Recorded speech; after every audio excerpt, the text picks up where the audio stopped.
Bonjour à tous, aujourd'hui on va parler de stratégie pour recontacter son ex, pour se redonner rendez-vous.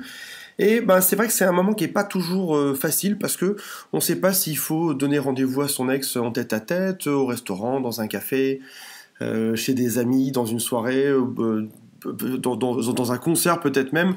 Donc c'est vrai que c'est vraiment pas évident et c'est à ce moment-là qu'il faut souvent trouver le bon endroit. Alors des fois on se met un peu la pression dessus, des fois on y pense beaucoup, des fois on en parle même avec des amis.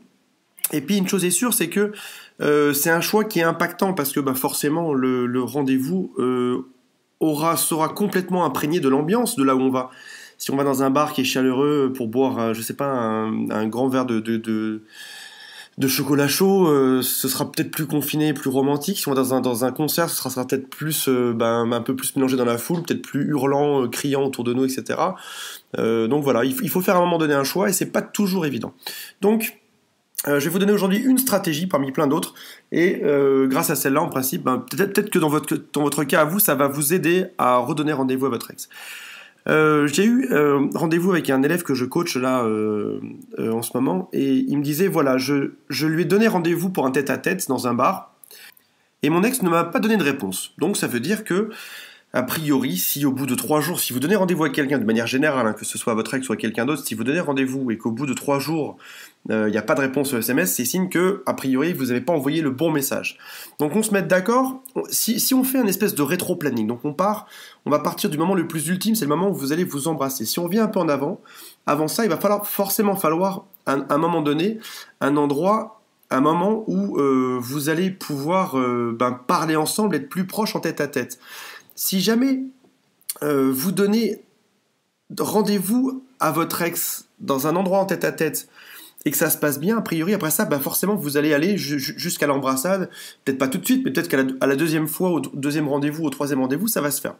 Si jamais vous donnez rendez-vous et que là, pour une fois, dans le cas contraire, ça ne fonctionne pas, votre ex ne vous dit pas oui ou non. Dans ce cas-là, ce qu'il faut faire, c'est partir d'un peu plus loin. Là, dans notre rétro-planning, on va partir d'encore un peu plus loin. On va aller encore plus en arrière. Donc dans ce cas-là, ce qu'on peut faire, une bonne stratégie qui marche très souvent, ça s'appelle le slow dating. Slow dating, ça consiste à donner rendez-vous à l'ex dans un endroit qui ne représente pas de risque pour elle. Par exemple, un tête-à-tête, finalement, c'est un peu un risque. C'est le risque que vous lui posiez des questions un peu intimes, que vous lui demandiez de se décider, que vous la mettiez là où le métier face à ses contradictions, etc.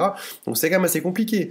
Versus en slow dating, si jamais vous donnez rendez-vous à votre ex dans un endroit où il y a plein de vos amis en commun, que vous allez être dans une soirée par exemple, je sais pas, alors là par exemple, on est proche de la galette des rois, donc si par exemple vous organisez une galette des rois avec des membres de votre famille, alors peut-être pas votre famille, mais ou des amis en tout cas, et que vous retrouviez là-dedans, forcément, elle va se dire il n'y a pas de risque, qu'il me parle, qu'il me pose des questions, qu'on pleure tous les deux, que je dois me justifier, etc. Donc voilà, trouver un événement dans lequel il n'y aura pas de risque, pour après ça, l'étape d'après, donner un rendez-vous où vous serez plus que tous les deux. Lorsqu'elle sera plus rassurée, vous pourrez aller plus dans l'intimité, plus dans un rendez-vous proche. Donc voilà en gros la stratégie. Ce qu'il faut faire, c'est tenter de partir au plus proche possible du résultat, bien sûr, mais si jamais ça marche pas, il faut s'en éloigner, trouver des rendez-vous qui sont de moins en moins personnels et à deux, trouver des choses qui sont de groupe. Alors ça peut être, là je vous donnais l'exemple de manger la fève dans la galette des rois. Mais ça peut être plein d'autres choses. Ça peut être par exemple aller dans un concert comme on l'a évoqué tout à l'heure. Ça peut aller dans une soirée dans une soirée en boîte de nuit. Ça peut être dans une soirée dans un bar avec d'autres amis.